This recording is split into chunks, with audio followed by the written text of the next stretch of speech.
welcome to After the Chaos with Angela Adams. I'm the CEO at Inflow Health, and I'm Kandice Garcia, the founder of Tungsten QI Partners.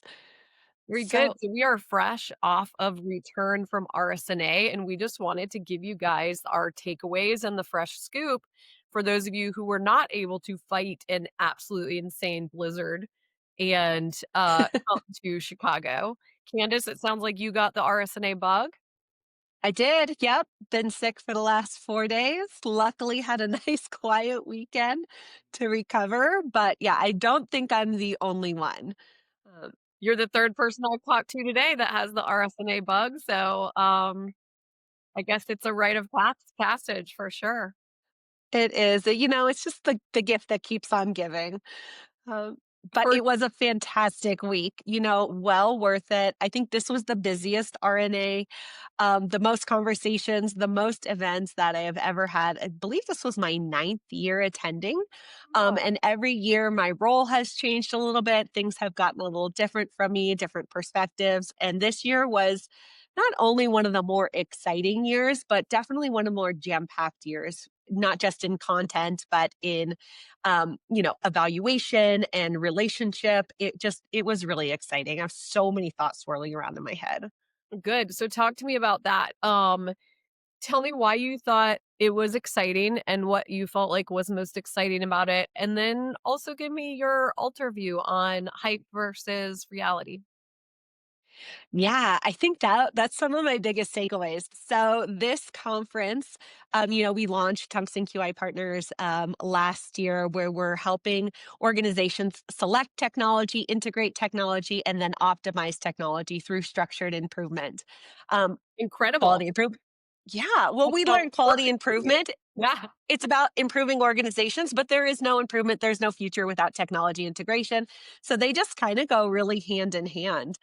Um, so one of the things at RSNA that we were doing was selection. So we took some radiology leaders, we did some concierge selection with them, meaning we walked hand in hand with them, brought them around the showroom floor, and help them understand, how do you plan your time at a conference like this? How do you ask questions? What am I asking? How do you organize that information? And then how do you understand what you got? So by doing this with them, a couple things really came to mind. Number one is that the decisions that they're making as radiology leaders are so much more complex than, do I like this tool or do I like this algorithm? You really have to think about, what is my vision for my department? Where are we going? Do I want a platform? Should I get a new PACS? Like, what about the systems I already have in place? What about the budget that I have? Do I need to get all of these things? Can I just get one of these things? I mean, the complexity of decision was so overwhelming that those 30 minutes or hour long conversations that you have with the tech companies, you had to get so much information that there was a lot. It was a lot. The second thing about this is, we know that if you can't measure a process, you cannot improve a process. And so we had a ton of questions about data and monitoring, and what are we measuring? Can you prove that you are making things more efficient, that you are making things better, that you are safeguarding things? And more often than not, it was a, we'll get right back to you on that, or I'm not exactly sure. And so I feel like, though the tech is developing and improving, the data is still far behind with what we need as radiology leaders to actually manage and improve the processes.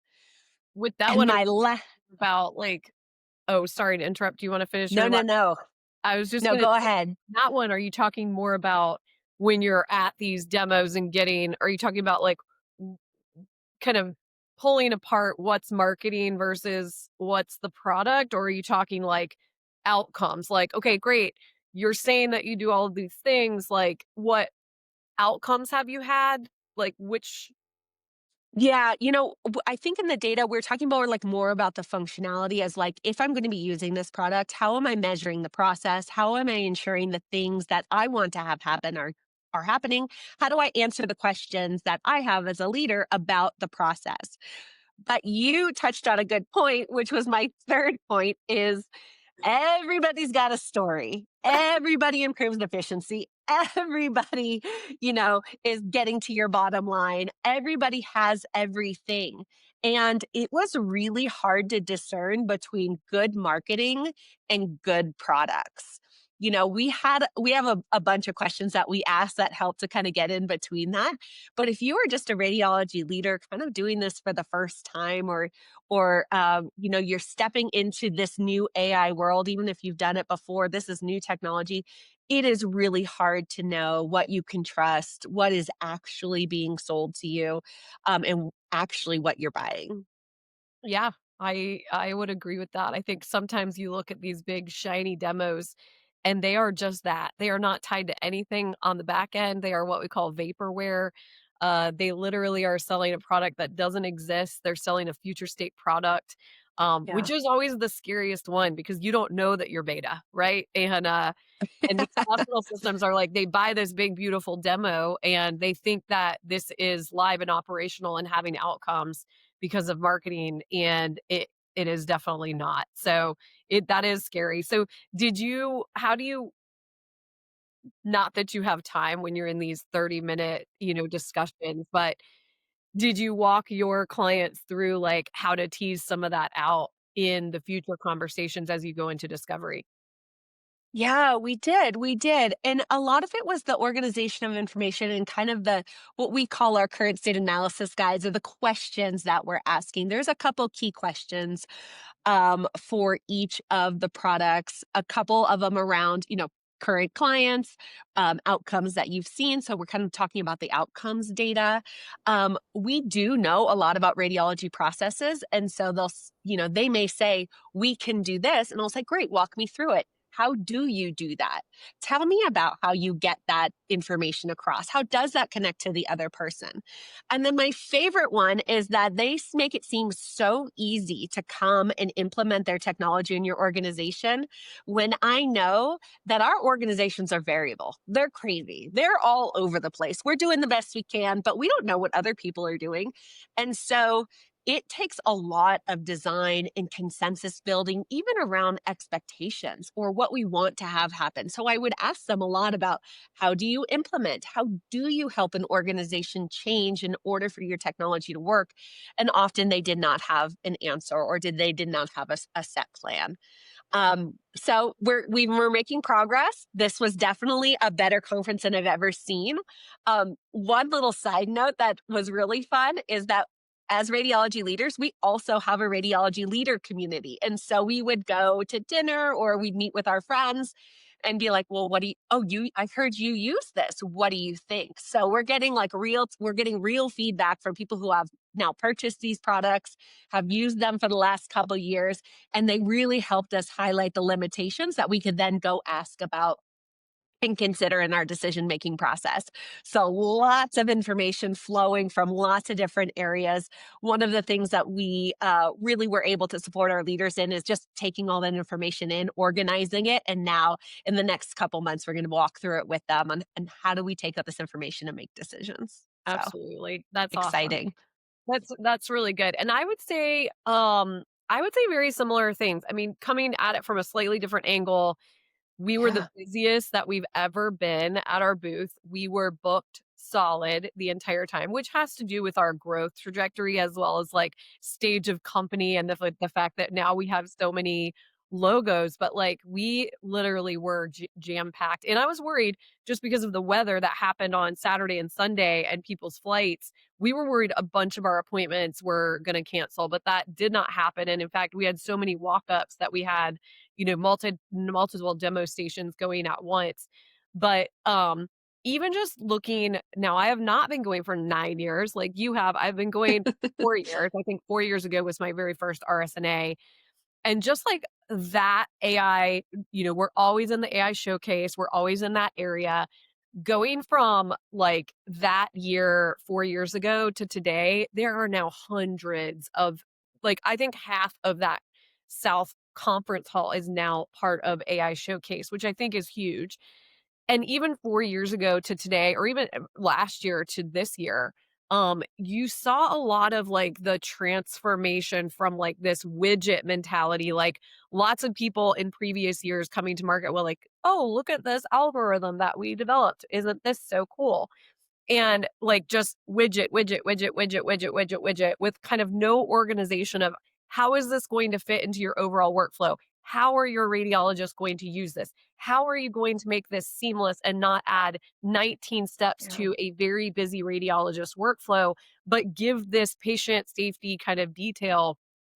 How is this going to fit into my overall, like you're saying, infrastructure, already these big legacy systems that I have in place? So the infrastructure, the architecture, and the integration plans, I feel like were a whole lot better thought out this year than they have been in previous years.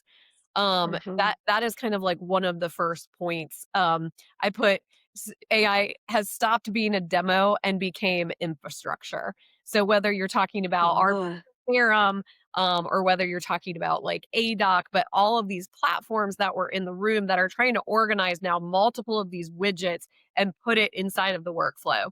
I know that yeah. a lot of people got excited about Mosaic.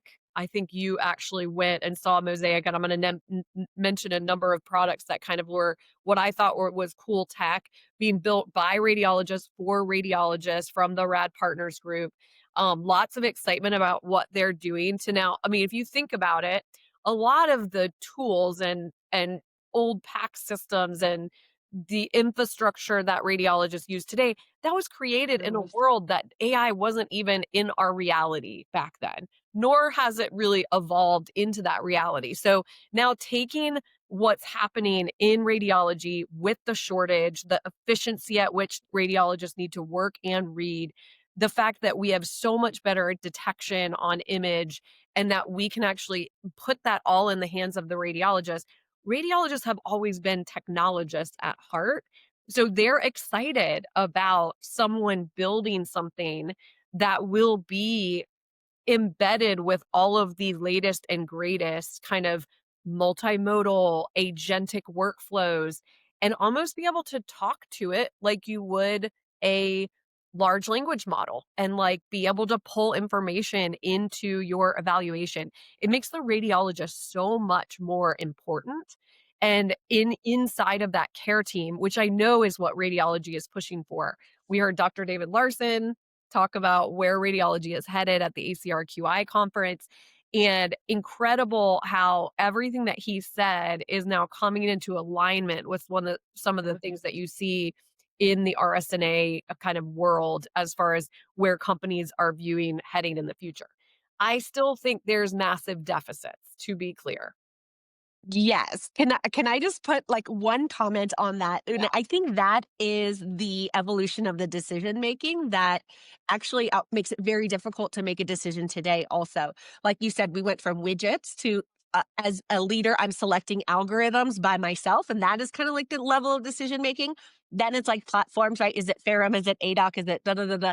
That then integrate into my PAC system, and so now I'm trying to like connect this antiquated system, this older system with this newer system to kind of like combine the functionality. And then you have Mosaic, who is like, wait a second, what if we just like started from the platform of PACS plus AI platform plus algorithms to design a new way of developing the technology? And it stops me in my tracks because I'm like, okay, then my decision is not which platform or which algorithm. My decision is, do I like now get rid of my PAX system and try to do an all in one? Is this a decision for today, or is this a 3-year decision from now where I'm going to wait for it to develop? So it makes it really hard for us as leaders to say, when is the right time to invest?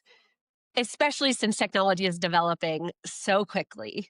And I Um, know they're not quite ready for prime time, but I think they're getting there. But I think you bring up a good point.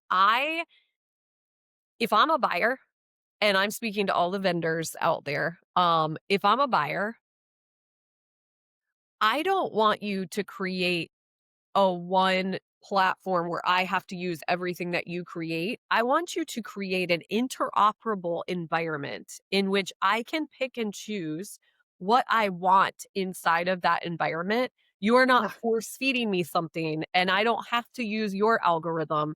I can use something that is the latest and greatest, and it will integrate with your tech. So, this world in which Yeah. you create these closed systems and you own the data and you hoard it, I think those days are gone. And I think radiology Yeah. has a big responsibility here because I think the rest of healthcare will follow it of defining what that looks like to be interoperable, give people what they need to do their work inside of a workflow that works for the end user and that radiology workflow, and use it to be AI capable.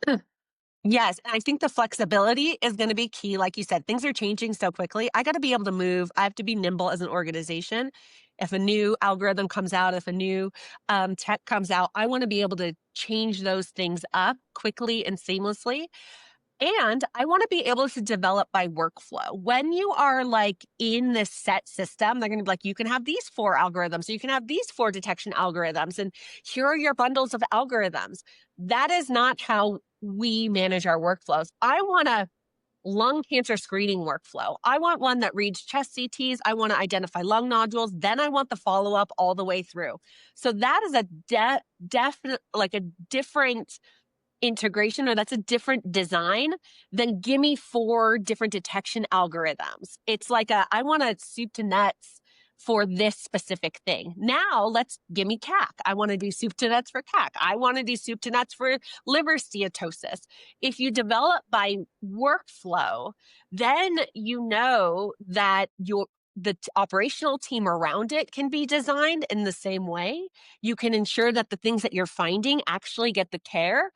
I think it's a different approach to the way that we're integrating algorithms when we're selecting things um, for our imaging evaluation. And I think that organizations need that type of flexibility, regardless of what direction they want to go. Agreed.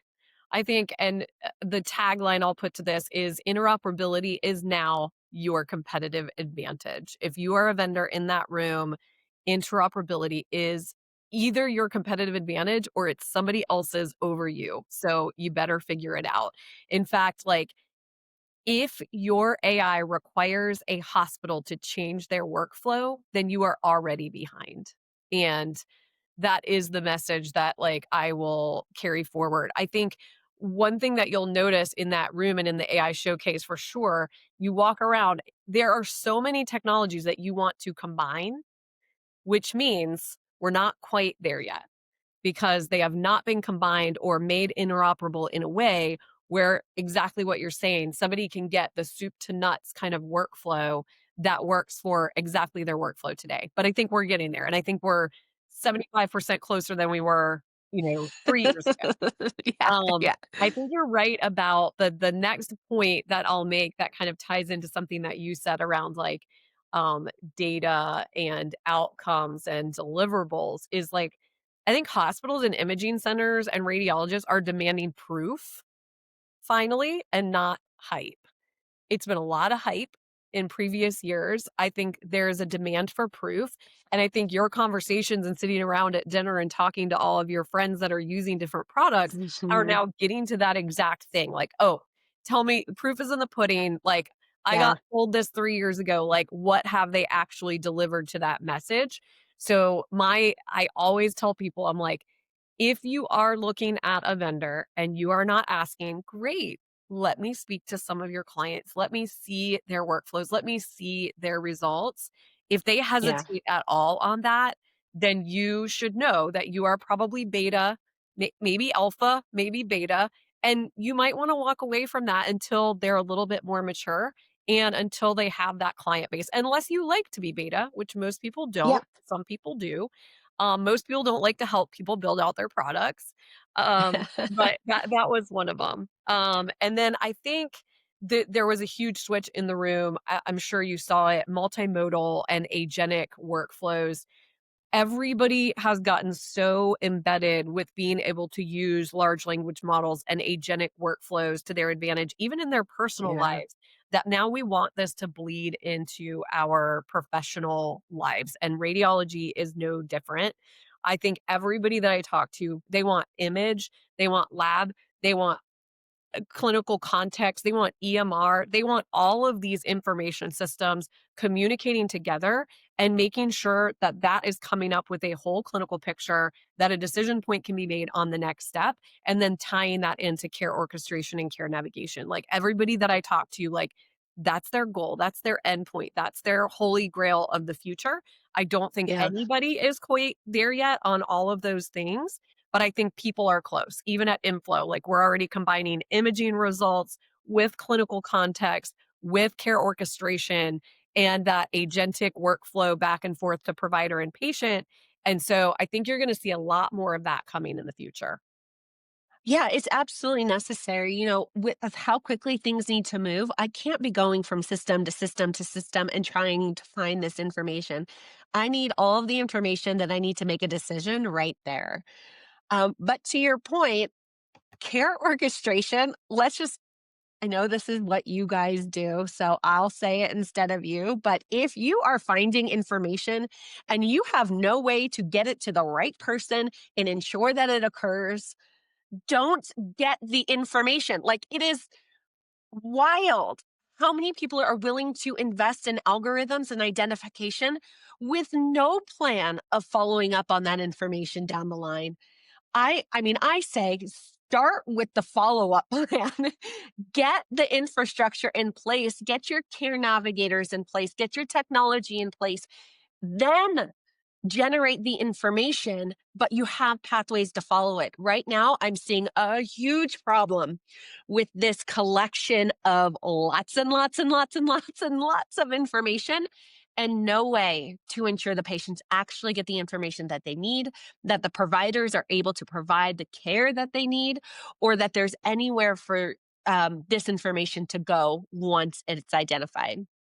I'm glad you said it, Candace. I feel like you would not believe the amount of people that we get in conversations with that are like, yeah, we turned on ADOC or we turned on Ferrum or we turned on, River Rain or any of these number of algorithms. And we had to turn it back off or we had to pause it because we actually need inflow first because we don't have anywhere for these patients to go. We have nobody to do the work. It's not like we have Yeah. humans just to throw at these problems, and we can't put more on our navigators that are already overburdened with their manual work list. And so we hear this every single day. It's only increasing the liability of the hospital to now have all of that detection turned on and have this dropping into reports without any plan of where it's going to go. So I'm glad that you said that.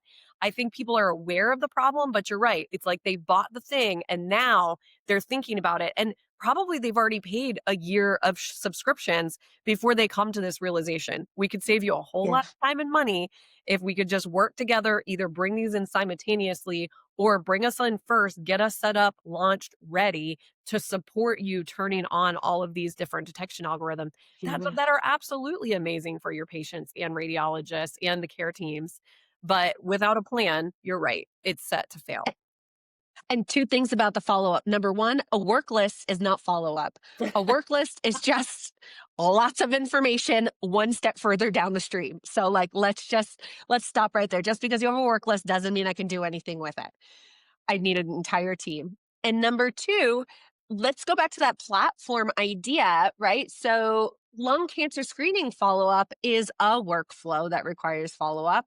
But in this day and age, like I mentioned, going to cardiology, liver steatosis going to hepatology. We've got information going to pulmonary. We've got workflows and responsibilities for different finding types. And when it comes to follow up, having a more universal platform just in general to coordinate care, I think is the direction that we all need to be headed. It is not just going to be one thing. It needs to be all the things. We need a centralized location and we need a centralized team to navigate all the information to the proper people. That requires organizational design, that requires very clear responsibility and handoffs. So, although the technology will be there, our organizations have to do a lot of work around how do they design themselves around the technology, solidify these handoffs of responsibility so that our technology can support us in that design. Absolutely. Really great points. All right, guys, in closing, a couple things. Number one, if you are looking for a product and you don't exactly know where to start, call Candice. She can help you. She can walk you through all of the decision making. If you are looking for follow up, call us. We can help you with that. A little PSA to RSNA. We love you. We just don't love Chicago in December. We would love for you to open up your hearts and minds to consider a location other than Chicago the weekend after Thanksgiving. On that note, good to see you, Candace. Good to see you. Hope you get better Bye, soon. everyone. Thanks. Bye. Bye.